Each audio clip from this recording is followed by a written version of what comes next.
I'm Shantel Meek. I am a professor of practice and I lead the Children's Equity Project at Arizona State University. Why do you think it makes sense for an organization like the Clean Elections Commission, which is tasked with voter education, to put on a panel like this to assemble people in education to discuss this topic? Because education is a public good, because it impacts all of us, whether we are parents or not parents, right? Kids are our future. So it impacts all of us. And so I think what more important topic than to really think about how we do the best for our kids. Is there something, one thing, maybe probably many things going on at your agency and organization that is really energizing you these days? We do a lot of work on improving systems for kids and families. All the systems that impact kids and families. Education being a big and primary one, early education, but all of the adjacent systems, right? Health and mental health and family socioeconomic security, child welfare, and so on.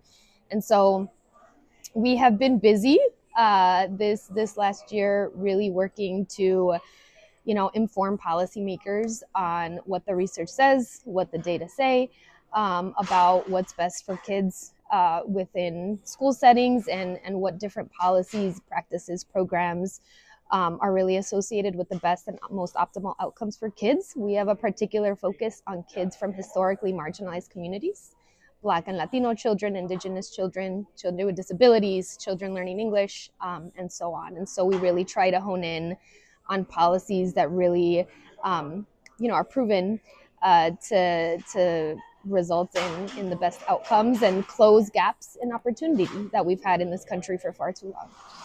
Shantel, what is it that what is one thing that you hope the viewer at home will take away from your panel? Or maybe, let me put it this way, why should a viewer tune into your panel?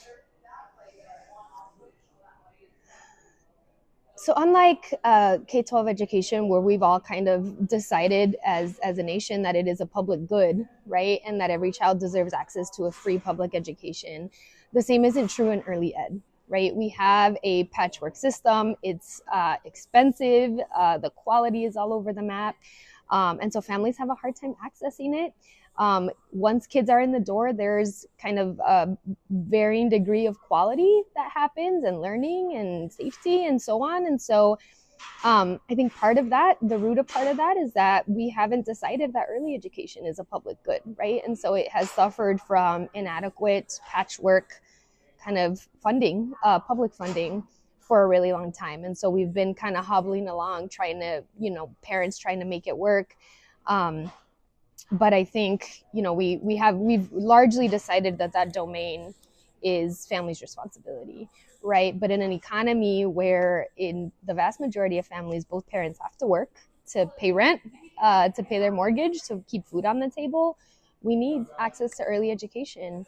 And we already know that, decades of research have found that high quality early education is associated with a whole array of positive outcomes, not only education outcomes, but health outcomes, employment outcomes, earning outcomes, and so on.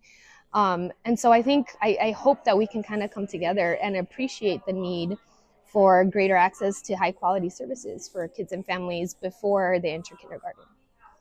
What do you hope a viewer watching the show, watching your segment, what action might they take? What action do you hope they take, small or large?